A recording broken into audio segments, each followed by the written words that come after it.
This is AEW Unrestricted, here the podcast of All Elite Wrestling, our official podcast, every Thursday. I'm here, Aubrey Edwards, with Tony Schiavone.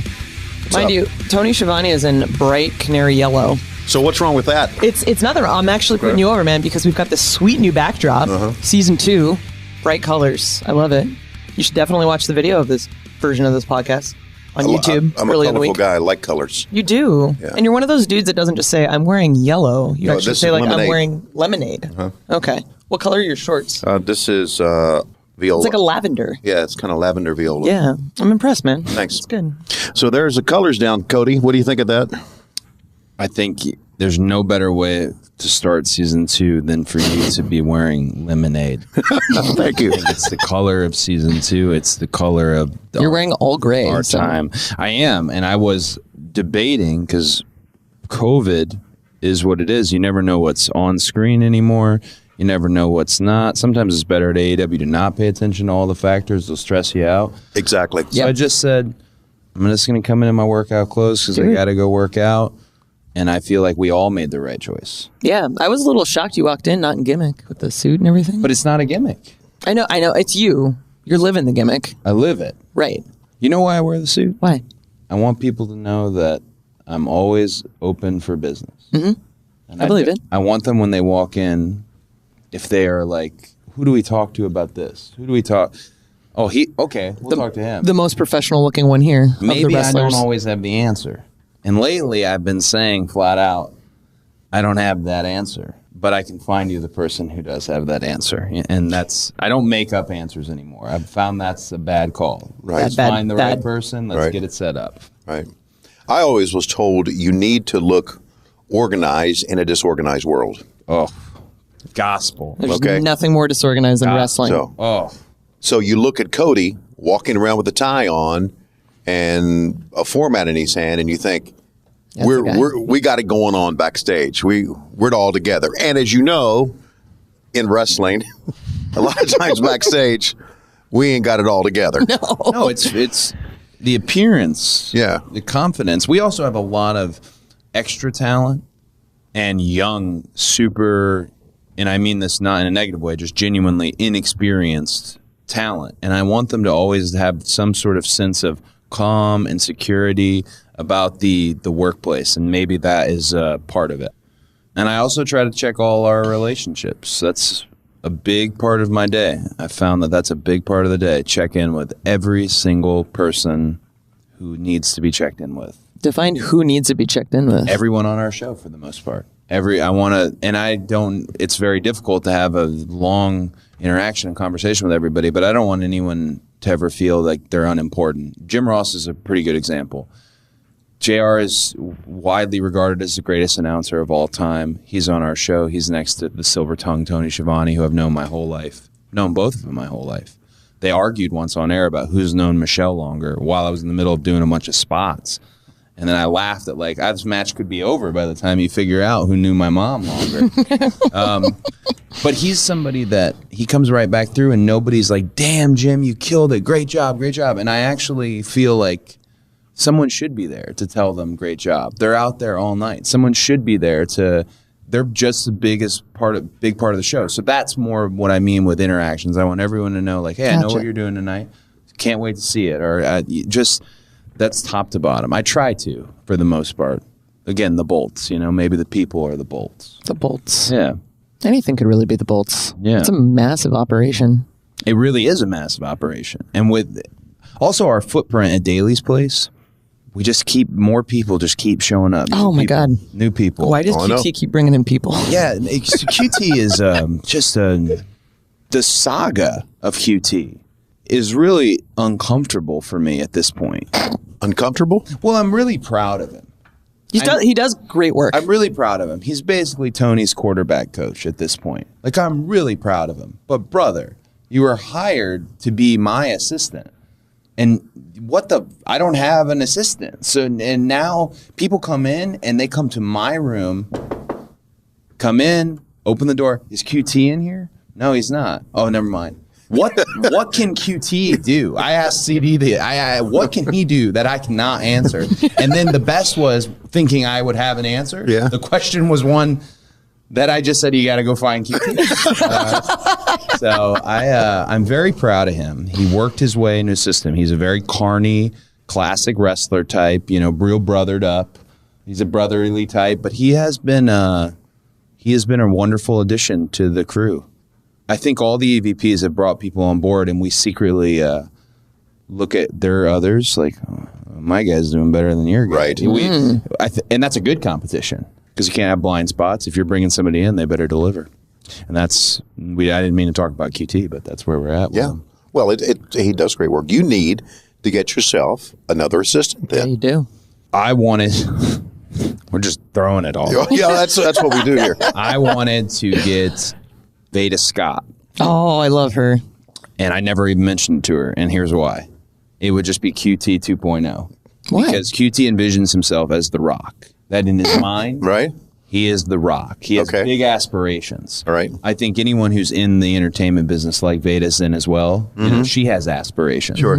I need someone with no aspirations. Okay. I need someone who's really not non-aspirational. Yeah. Really, I need someone. Mega told me, Chief Legal Counsel Mega told me I should have someone who has no interest in wrestling. That's probably good. Probably. Yeah. Then you have to reteach them wrestling. Yeah, sure. Okay, but it's not hard to pick up once you're backstage for a little while. No, it's not. He's a good guy. He's a dipshit. He's a good guy. Well, that depends. Watch that. I heard she runs her mouth too much. Yeah, like no, that. 100%. But that's the thing that's like I find very interesting because I haven't been doing this for very long, and Cody's really good about this. Where he'll text me and say like, "Hey, don't do this thing. Just a heads up. This reads this way." And I think it's important that you have those people that are looking out for everyone else. Yeah. And make sure because there's a lot of shit I probably fuck up and I have no idea. No, everyone does. Right. Everyone does. And what happens when somebody reminds you of when you slipped up or when you did something or, hey, maybe this was a different way, you get like mad at that person for a few seconds, or at least I did back in the day. But then I find a year or two later, I'm looking like that guy or girl actually had an interest in me. They wanted me to succeed and pass their knowledge on. That is something I'm okay with people being a little like, he's a jerk, or I'm okay with them thinking that just as long as they know I also was only trying to help. Right. Because indifference is so much worse than heat. When you get to the point where you're like, who cares? That's way worse. If you've got heat with people, it's because they care. If you've got heat because she did this or he did this, it's one thing. If you fall asleep and miss your segment at the end of the night and everyone goes, no big deal, that is the worst. That's indifference. You don't want indifference. If you're getting feedback from people, it's because they legitimately care about your improvement. Yeah, no one's telling you you're fucking up, that's a bad sign. No, that's the whole game. We should tell each other. We got to check and we got to balance each other because the wrestling system that has been in place systematically would love this to fail because, no way will this work. No way will this work. There's multiple wrestlers with creative. There's random weird job titles. It's half office, half not. No way will it work. But so far, we're year 2, new logo. Yeah. Lemonade. Boundless. Lemonade. We're working. Think Boundless. We are currently working with there's no end in sight. So we just have to keep working. Sure. Yeah, keep expanding. Bless you, Pharaoh. So a year later now, as the EVPs got together with Tony a year ago, even before that a year ago, did you envision this is where we would be? I mean, no one envisioned COVID. I get Not that. Jacksonville. But did you? I mean, we were top 25, one of the top 50, I guess, 100 shows in a TV guide. I mean, we obviously have done a lot of things correctly. Did you envision this? I feel like I take the more pessimistic stance of everybody, and not because I don't have confidence. It's because I lived the same thing you lived, Tony. I just lived it as a son versus being in the mix. But I remember Dusty getting the ratings on Thursday via fax. Yeah. I remember them celebrating the ratings, talking about the ratings, and then wrestling being the most popular thing ever. And the next thing you know, this area, this jewel of the South that was Atlanta, where all of WCW was, it just went away. Yep. And then there was this terrible fallout for years of the South, for the most part, was lacking its wrestling. So that fear and that experience makes it so that I'm always very pessimistic. But to answer your question, because I'm more pessimistic, I did not think we would be doing as well as we're doing. Right. And that's with COVID in mind. Yeah. Right. I thought we would be moving and shaking and aiming for expansion. But you mentioned the TV guide thing to be in the top 50 shows, to maintain top 5 cable series, to take a dip in the ratings and then shoot right back up, with the Brody and Dustin episode cruising fully and registering over 1 million in this era with attention spans the way they are and the cord cutting and all of that good stuff. I didn't think we would be expanding, and I didn't think we'd be in this spot right now. I'm very happy and also very trepidatious and scared, and I want it to keep going. I don't want anyone to screw it up. It gives you your edge, I think. You talk about being very pessimistic about wrestling. I was with Jim Crockett Promotions when it went down. Okay, right. I was with WCW when it went down. So pessimism. Did I say that word right? Yes, I think I did. Pessimism. Anyway, being pissed off about wrestling is kind of like where I came from. So I get that. This is the most fun you've ever had in wrestling, right? Yeah, by far. It's 100%. The most fun I've ever had in life. That's such a good thing to hear. And I feel like, I know this sounds weird, but you're like Tony, you're the example of what we were trying to bring back, the energy. Like that energy actually quantifies and translates to the people who watch. They didn't like it. It was icky. And now you're here and you love wrestling again. Yeah. And that's such a good feeling. I love how we have taken the generations prior and featured them on our shows. We've never made it cheap by any means. From Greg the Hammer Valentine sitting into the crowd to having Tony pass on his knowledge to Excalibur and having Jim Ross there, just doing it right. That's how it should be. You need those experienced guys around really to lean on. I don't know where I was going with it. That's okay. We're just talking. So going back to the first year, give us a story behind the scenes story that you remember more than any. Well, we could talk about, I think it's been safe enough. Our big goal with Unrestricted, as everyone here knows, is sometimes the podcast might end up getting a bit actually unrestricted in terms of there are areas that we have to be careful about what we talk about, but we also don't want to insult anyone's intelligence as a fan. The thing that gets talked about a lot, and it's safe to talk about now, is the gimmicked chair with Shawn Spears and how terribly wrong, how terribly wrong. It's wrong of me to laugh. It all went, but I actually told him last night. I told Ronnie, which is Shawn's real name. Now we're really unrestricted. Now we're unrestricted. I told Ronnie, former blackjack dealer from Mississauga, right? Canada? I don't know. Mississauga, dude. That guy's been on a journey. Yeah. Journey. Oh yeah.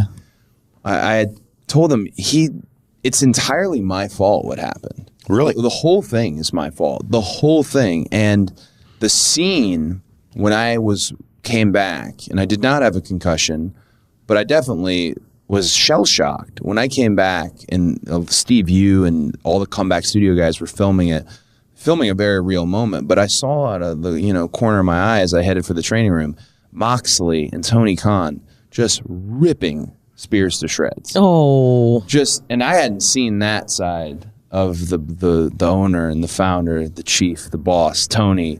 And I hadn't seen that side. Moxley is some days he says one half a word to you. Other days he's talking your ear off. Yeah. And he's such a unique personality. Yes, he is. It was cool to see that because he cared about my health and he cared about the product. And I could see him pantomiming to Spears on how he was supposed to do it. And he's doing this and Tony's agreeing because you've got a wrestler like that giving his advice. He's clearly got to be right. But he's wrong. I really appreciate he cared about me. He's wrong because I'm the one who told Ronnie Spears to swing from the side. Hey, Pharaoh, we're trying to do a podcast here, bro. You don't have a microphone. He gets antsy when you recant the story about you getting your head opened True up. alpha. So I told him to swing from the side, and the last words I told him, because there's a whole series of days prior to this where we're going over it. The last words I told him were, swing for the fences. And when I landed, I don't know if you can make out the camera shot, but when I land, my head is so stiff from the shot that I land like the awkward landing where you like have two falls. I muttered, swing for the fences. I knew because here was my objective, and I want people to understand this. Wrestling is violent. people get hurt. It's not ballet. You've heard all this stuff. No, I don't want anyone to get hurt. The art is to make it look like we hurt each other and then we can go home. That's why we shake hands over and over and over again. If we're going to be held to the same standard as TV and film, which some people would like to hold us to those same standards, we have a comparable reach, we have global penetration, pop culture wise.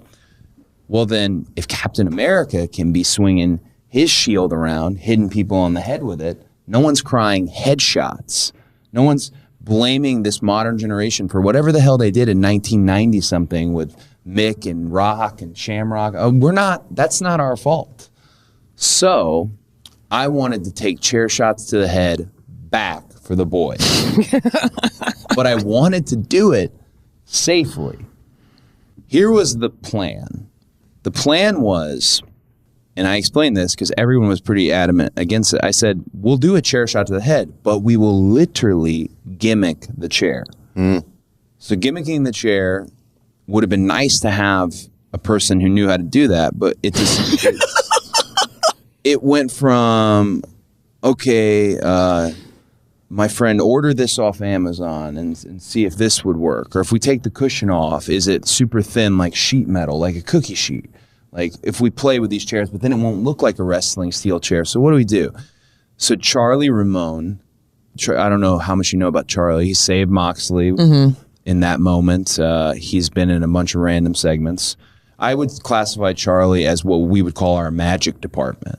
Ooh, that's a good word for it. It's crafts. Sure. It's props. It's things like the Double or Nothing set, the giant cards with Mox and Brody. That was all Charlie. Hand painted. So the Britt Baker logo on the car.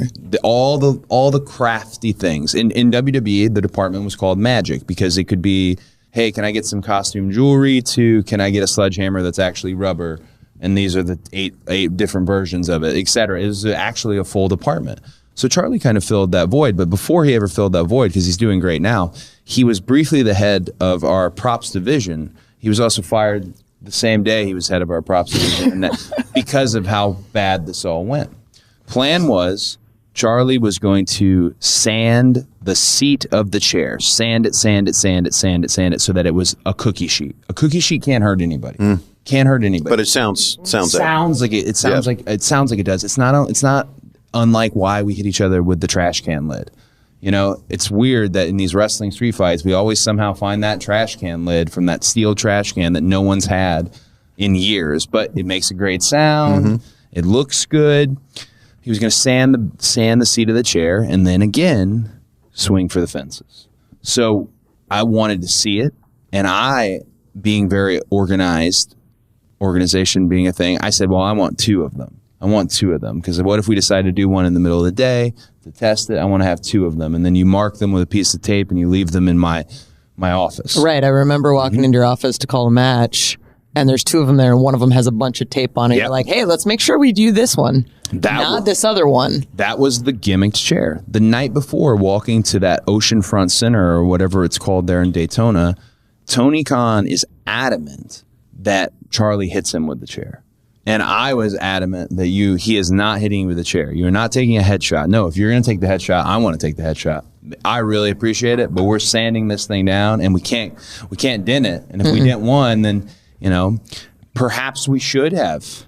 I still would never want Tony to take this, but he even was like banging it against his own head. Like, see, it's nothing. And he kept banging it against his own head. He's showing everybody, see, it's nothing. He's such it's fine. It's energetic individual. But what I told them, I said, if we get a lot of heat right out of the gate, optics-wise, if we get a lot of heat for what goes down, say to, whatever sources you want to, however you want to distill this information, tell them it was a gimmicked chair. So that in the fiction, in the actual product and what we're doing, we're not addressing it. But off the record, he is addressing it. So really no one can get mad. That was the plan. Should have coordinated the plan with everybody. That would include Mad Nick Jackson, who I left out in the wilderness on this, Kenny, who I don't think I've said a word to about this. That was the plan. So that's where the term gimmicked chair came from. In the end, he did sand the chair down. It was sheet metal. It was beautiful. It's just my advice to Ronnie to swing from the side is what created. he also, he swung for the fences, is what the back bar, the top bar is what ate the back of my head. And you can literally, if you put your hand back there, let me see. You can feel like where the oh, there it is. Yeah. There it is. And I was happy so I knew it went bad. And I knew it went bad, but I was like, man, it was a great moment. It was a great moment. I didn't have a concussion. And, Brandi doesn't like when I do violent things, but I'm a weird, violent wrestler. I like to get hit in the face. It's a weird thing. She don't like that. So she's yelling at me, but not yelling at me, being a good wife. But I in my mind, I was like, nah, the moment was cool. That was a cool moment. That was it. That was a cool moment. And then they went on that scrum that night, Mad Nick, and they're saying it was gimmicked. And then Tony said it was pilot error. And then it just became this whole just big thing. And then we're never going to do chair shots to the head again. And just my attempt to get chair shots to the head back for the boys, but safely, was a failed attempt. And in hindsight, maybe it should have never been attempted because the optics of hitting someone in the head with a chair are still the same. Whether it's our fault for what Mankind and Ken Shamrock and all those guys did, people still look at it that way. Right. So I didn't think of that. And that was a big lesson for me. Would I do it again? Yeah. Of course you would. I would, because it led to a fun pay-per-view, and Spears has never really had the moment I think he deserves. And in that case, he had Tully Blanchard. He had that moment. I thought it was the right moment, and it's what he deserved as somebody who helped train me early on in my career and was really patient with me. But yeah, the chair, we have one at the Nightmare Factory. We have the other one. So you never know. It's available, but can't wait. You can't swing it sideways. As Moxley just kept, you got to swing it overhead. Yeah. So, but chairs to the head, I don't see us doing again. Yeah, I don't either. But before we go to our next story, I do want to put a bow on this and say, remember that Captain America, Chris Evans, had a stunt double. That's true. That's how they get away with it. No way. Have you seen the bod on that guy? What a bod. He's not stunt doubling it. Oh, there's definitely a stunt double. We're talking to Cody, and we'll have more on Unrestricted. One thing I'd like to talk about is State Farm Insurance. And I say I like to talk about that because I've been a State Farm customer, a member, if you will, since 1981, since the year that I was married. State Farm has surprisingly great rates on both auto and homeowners. Tony, you've been a member of State Farm since before I was born. There you go. That means that they must have great customer service. They've got agents available everywhere. To be a member of a company for that long, you have to be really, really happy with their policies. I'm happy with their policies, and now I'm happier, Aubrey, with their easy-to-use technology, because back then, you would have to have the insurance card in your wallet. It was a paper insurance card or like a cardboard insurance card. Now, you have it on your phone. They have a great app, and you have your insurance card right on your smartphone. So the technology that is advanced in the world has also advanced insurance, thanks to our people at State Farm. So you can manage your coverage, pay your bill, file a claim, all just from your phone. Something you already carry around with you. Who needs cardboard cards anymore? Jeez. No boy. A great price with even greater service. So Aubrey, as I always say, when you want the real deal, like a good neighbor, State Farm is there. You say that all the time, Tony. I do. This is AEW Unrestricted. We're here with Cody, talking a little behind-the-scenes stuff, particularly the chair shot to the head and the gimmick chair. Gimmicked. Yeah. It was so it was interesting because I don't know if you knew or not, but I wasn't signed at that time. Oh, I didn't know that. Yeah. You had actually texted me the day after Fight for the Fall, and you're like, hey, are you signed? Or I'm like, nope. I didn't know that. Yeah. So I was not. So I was particularly terrified that I fucked everything up, even though it's clearly all your fault, but that's my moment, right? Because you're laying there and there's a pool of blood forming. It was so... And your wife looks at me and goes, is this a blood packet? And I said, nope. Oh. Yeah, she put her hand under there. Yeah. But it wasn't your fault at all. No. I mean, it's one of those, in that moment, I'm like, oh man, they're not firing me. Is that where they're totally going to fire me. I kept referring to you, and it didn't make any sense, but I was trying to refer of the psychology between Donkey Kong and Princess Peach. I was trying to make Brandi Princess Peach, and you were her Donkey Kong, keeping her in that space. Yeah, so about I wanted that. you to protect her from Spears. Right. So Spears and I go over that spot like 30 fucking times, probably more. Yeah. But like at that point, I'm a nobody. Spears doesn't know me, and he wants to make sure the timing's absolutely correct. So I stand in front of Brandi, assuming this is going somewhere. Yeah. Where was that supposed to go? No, or just that moment. The idea was, I never told you this, but the idea was, I thought I saw something special in you, and I thought it would be good to give you some personality beyond just the stripes. I think our referees JR is actually really good about this too. We don't care about them. Where we're going to put their names. I think it was. I wanted to give you. I don't know what you would classify it as, just a moment. And it was very appreciative of it. No. It's still my favorite match to this day. Oh well, I just wanted you to have a moment and build upon your own moments, because in wrestling you can feel when somebody's on the come up.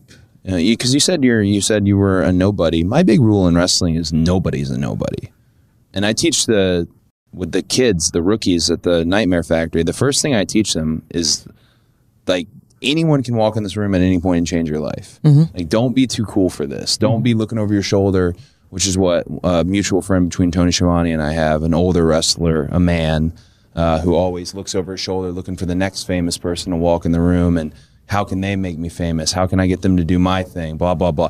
I want people looking at who they have right there, then and there, and making the best out of that moment, especially when you're young. And especially we're a young company. We're growing together. Yeah, I was on a real Aubrey kick then, because that happened, and then I was adamant that you had to do the first Dynamite match. I don't know. We had a thing. I saw something special. Plenty of other people have seen it. I mean, now you're hosting a friggin' podcast. Yeah. In year 2, we have Britt Baker, Sammy Guevara, MJF, Ricky Starks, my God, Eddie Kingston. They were nothing in year 1. They were year 1 rookies, and now they have their own brands and own identities. That, Anna Jay, 7 matches. Yeah. Anna Jay is going to be a huge part of year 2. Red Velvet. I don't even know if Red Velvet works here yet. She does. Okay, great. Yeah. I hate that. Might be breaking news. No, so do you want to know how I know that? Agree to appear, right? What? She's on an agree to appear. I don't. So when we have, I don't know what tier she's on, but I know that agree to appear. Okay. All right. I mean, she hasn't gotten the Red Velvet is all. Red Velvet is ours, but she ain't all elite. All right. She does not get in her graphic. Well, Jeff is particular about who gets the graphic. Oh, very particular. Because some people get it, some people don't. Yeah, Jeff should come on here. He's got a lot of good opinions. Yeah, well, we only have 45 minutes. I love Jeff. So tell us, I mean, you hit us with what is agree to appear? Explain to us what that is. Yeah, we've got like tier 1, tier 0. Like, what is that? Agree to appear as a tier 0, meaning you'll get a bonus, which is Tony's super generous. If you ask some of these extras what they're making for being there, you would literally like, what? What? Like my dad would have lost it. Right. What? But he's right. It's the COVID era. They have no other work. There's no indies. That's right. And if you work indies, you're now jeopardizing working on Dynamite or Dark. Exactly. It's like, we don't want that COVID shit. Get out of here. Tier 0 is just a signing bonus and exclusivity to us in terms of, like, we get a first option on you, I believe is how it works, and we guarantee you X amount of dates, 5 dates. The exclusivity thing is case by case, but we guarantee you X amount of dates. The goal is you don't want to pay someone an agree to appear. Chris Harrington would handle this much better than I am. You don't want to keep giving them their weekly versus tier 1ing them, which is our base contractor agreement. I don't think you can use the salary get paid every 2 weeks. But see what Tony says. But I don't think you can use any of this. And then it goes, and like that's another thing we're just talking about. Tony has this eye. We've built a middle card and a lower card. We have tier 1s, tier 2s, tier 3s, tiers 4, and then tier Jericho. Yeah. There's all that shit in the middle. Yeah. But we have stuff in the middle. So, like, it's not shit. And this is also a company that nobody does the classic talk about how much they make. Like, right. Well, you don't. No, oh my God! No one does. No point. Never tell anyone in wrestling how much you make, and then when you do, half the time they lie anyways. Like, the contracts here are amazing. They really are. So everyone is given a choice as to things that are important to them. Different pieces of the pie. AEW games. You know, you wanted to be the head of it. I wanted to be the head of it. But really, you're the head of it. I didn't know it was a real thing until I did the commercial the other day, and I was so. We had a logo and everything. Well, Nick Sobek is really the head of it. Really? I like that guy, but I can tell you this about Nick Sobek. He doesn't trust me at all. I don't think he trusts anybody. I don't think he trusts anybody. I've told him before, like, hey, I'm not a shyster. Nick Sobek's our vice president. We have a lot of them. He's my direct boss. VPs are just, yes. Oh, my gosh. I don't think he trusts anyone, though. You trust me. You trust me. I would trust. So you're like, 100% one of the first people I would trust. But we're a year in now, bud. Right. Like, I'm not trying to get on the cover of the game. Like, okay. I would love to be. Yeah. I would. If you tell I'll me. see what I can do. If you tell me that Kenny's on the cover of the game, cool. It's a goal for me next year. Maybe next year. Okay. Yeah. Maybe next year. It's like the PWI 500. You can just pay me under the table, man. But that's the thing. I'm not going to be like, I think Kenny's, like I'm not going to bury somebody to do it. I'd rather do it by my own merit. Right. And in the end, I know we're just going to put everyone on the cover anyways because we're way too generous when it comes to poster space. There's mobile games don't have fucking covers. Yeah, true. But like, I want to go see, if I go to see a Denzel Washington movie and Denzel Washington's on the poster, I get it. Like, I know we try to cover a lot of bases, and Brandi loves everyone to be on the poster too, but like, I just need like 4 or 5 people because then the goal is like, I want to be on that next time. Mm-hmm. Then you look at it later in your career, like that was mine. So you're not on any of the initial promotional art for EGM because because your art was not finished. Because we had to do so many revisions. Like the tattoo was not big enough. Your hair was originally brown because everyone was on board with it. Yeah. I know it was too vampire, but there was, when I had to tell people like, no, we have to go back to blonde. There was like legit like, oh. You know what marketing will tell me when I get a little irritated about my coverage, or like I see the Moxley billboard replace my billboard downtown? They always say, you're on the next wave, and then I don't look. It's a good. That's a good. You'll be on the next wave. It's better than putting everyone on the poster because if you put everyone on the poster, nobody's special. Exactly. You told me that, George. Exactly. Exactly. And it's not negative. It's not negative. No. If you're trying to present, hey, that's Ricky Starks is our guy. He's the future. Well, then don't make him the same size. Who I was going to say was mean. Don't make him the same size. That he can't. He's got to be front and center. He has to be presented as such. That is wrestling, traditional wrestling. Sure. You lead. That's one of the problems that WWE has. They still it's still John Cena and The Undertaker. They're not wrestling, dog. No. Cena's got hair now. Yeah, he's in movies. He's killing it. He's killing it. John's a great guy. I drove John around for a year. Super valuable learning experience. He was going through a cowboy phase when I drove him around. Cowboy? So he was into Coors Original, the banquet beer, the golden Coors. Right. And he was such a diligent, hardworking guy. He was up at 6 a.m. every day, legit squatting. We're nearing 500, 600-pound level. Like, he was just an absolute Olympic lifting monster. I have lost communication with him, but absolutely, what a good leader. A wonderful individual, and I'm so happy he's able to have blown up in the way he has because he's been on such a journey. Again, I don't know how much of this weekend is, but I was very happy for him. It is unrestricted. It's unrestricted. Exactly. So we're not restricting ourselves. No, we're not. Okay, we're talking with Cody, and I want to hit him with a few things that's going on in wrestling today and get his reaction to. George Clapp. This is AEW Unrestricted, Tony and Aubrey and Cody. And now I guess we can say Cody Rhodes, right? Oh, yeah. Yeah, no, okay. we can. I think people are going to be pissed because I don't want the name for wrestling purposes.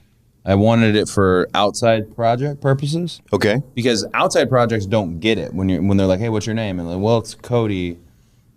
Well, what's your last name? It's Runnels. Well, Rhodes. Which is it? Right. Like, they're real quick to like, what are we putting on this? Sure. What's SAG? Where is SAG?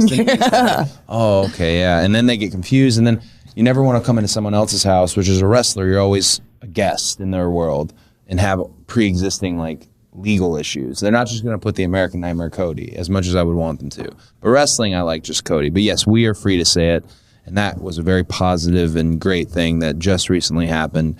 Wrestling's greatest lawyer, who I like a lot, but represents too many people, Dawkins. Yeah. Yeah, he's my lawyer, too. And I'm sure he represents Pharaoh at this point. Yeah. Probably. Yeah, so Dawkins did an outstanding job. Really. He loves the business, man. Oh, yeah. Yeah. You got to have somebody that loves the business, I think, understands the business. Yeah, that's why the assistant thing. We need an assistant that loves the business, I think. Otherwise, we're teaching them the whole thing. All right. I like Dawkins. Yeah. But yeah, we can say Cody Rhodes. That's tremendous. How does something like that work out? I remember talking early on, like, copyright law in wrestling's kind of weird. It's very weird, and even on Unrestricted, that is actually restricted information. Wow, but we have reached the pinnacle of Unrestricted. We have hit it, but I will say it was a very positive experience across the board. No hard feelings. I'm thankful for everyone who was involved, WWE and AEW. I worked for WWE for 11 years, so a lot of good memories. In addition to no hard feelings. Yeah, so no hard feelings. Yeah. Okay. Chris Harrington does this really wonderful data report every week on everything. And I think he thinks none of us read it. Mm-hmm. I read that thing, man. I love it. I don't even get it, and I know everyone reads it. God, I love it. I love it. It's the minute-by-minute thing, right? From minute-by-minutes to market data. It's such a valuable thing to have. And he's so good about distilling that information, color-coding it for the ones of us who didn't go to college, like myself. It's okay. It's okay. But yeah, it's... You're street smart. That data, that data really... That's one of the things that we were talking about earlier. Would I think that we would be that's here? Right. That's just the type of data that really makes me think, well, okay, we're going to be around for years to come. How do we continue to expand the audience? In year 2, we're going to make some big moves to expand the audience that are not so much moves you'd think we would make, but I'm excited about them nonetheless. Very excited. Wow. Yeah. I like that. Yeah. Little tease for the future. I mean, it's very making moves. I tell most people in the hallway, if you can hear, if you ever put even just stand outside my door, I'm pretty much yelling all these creative ideas and things. But that's also part of my process. I feel like if I say it out loud, right, it's going to happen. You're manifesting I'm going to will it into existence. It's like hanging out with Stella. Just all positive. Think about it, and it's going to happen. Stella's in the other room. She is? Yeah, Stella. Oh, they're doing the red carpet thing today, right? You should get Stella on here. She's got some. Oh, dude. Yeah. And now you know why my office is in the hallway outside your door. I really think we should give you a real office. No, I want to be right there. You right out to the door with a saddle on your desk. No. How was your intern, by the way? Tremendous. Did he do anything? Yeah, James was tremendous, and I showed him everything. Oh, good. I went back and showed him the gorilla position, if we can call it that, or the Tony position. The go position. I told him all the go. Showed him all and I took him backstage, and I didn't show him the truck, but I introduced him to everybody. So yeah, you got a good experience. How did your engine do? Good kid, Kirk. I didn't. Kirk, I didn't. He opened the door to your room when we were calling the match. Yeah, he was standing at attention too. So the first rule they were all standing at attention. The first rule was stand at attention. The second rule was rest for success. Yeah. The third rule is don't bother anybody, but also introduce yourself to everyone. Because they didn't bother anybody, they also annoyed a lot of people, and that's why we put them out in the crowd. Okay. Because people were starting to go, who are these lingering? Yeah. Standing with their hands. They got sticks up their butt. But yeah, they were relax a little bit. They were our best students, and I want them to see the light at the end of the tunnel. They were all very polite. Nobody's a nobody. Everybody polite, respectful. That will go so far, right? And it'll help you so much. And that's if they get anything out of this camp. That's what I want them to get out of it. Yeah. And I was giving them a lot of grief too. You have to. Well, I mean, like for instance, when QT would walk by and there was Kat and Kirk and James all standing there at attention, outside your room, I would say, "Yeah, I agree with you guys. QT sucks." Oh, stuff like that, and they would laugh, like, "Oh, don't say that." It's like, oh god, we're going to have to do all these blow-ups. I said, "Yeah, shit." Yeah, QT. I told him on the first day of camp, I said, "QT's a really nice guy. I'm not." And then you got to have a bad cop. So it's been completely the opposite way. I have been so nice to them. 100%. QT is the one that I would have bet money on that. I can hear in his ring, like, well, you know it all, and they're having a whole. I'm like, oh my god, what's happening? And then I just get my little ring together, like, oh. Plus, QT knows fundamentals. I don't teach fundamentals. So if you're in my ring, it's the circus. It's a birthday party over there. We're jumping off the top rope. Spot monkeys. QT's teaching you the proper wrist lock, and I'm just goofing around. And then if you look in Preston Vance's ring, you might as well. That I don't have a clue what he's doing over there. But hey, that's the Dark Order ring. Sir, we are not done here. We're getting close, so let's end this on this. So you had mentioned to me in an interview that you wanted to wrestle for another 5 years. Yeah. So what's Cody's goals moving forward now? To be booked on The Mandalorian? Yeah. So yeah, dude. Well, so a wrestler already got it. That's true. Sasha's on there. So I've got to find a different property. Dude, you need to be on a Star Trek. Well, there's Trek. There's also the Obi series. There's other properties. Okay. Yeah. She took it. She wins. That's no. You can't be second. No. You don't think, no, you can't be second, Tony. You think a production's going to go, we need 2 wrestlers? Yes, I think. They're going to look at that and say, man, that kid looks great in this part. That kid should be a Jedi. Well, What I want is I want to, for the next 5 years, wrestle at the absolute highest level I can wrestle. All right. Be part of the building of new stars. Okay. But I'm not going to apologize for if my run keeps continuing at its rate. I'm going to milk it. Ride it, man. I'm going to ride the lightning bolt until I can't anymore. So I want 5 years of that. I said 40. It's a weird age, but I just knew too many old wrestlers. My dad was one of them that I just hated that they were still beating themselves up. And then Isn't your brother like 50? Dude, it's unreal. 51? Yeah. 60 maybe. He's very old. Yeah. But great. And responsible for the most recent rating that was over 1 million. So we'll give him his credit. Yeah.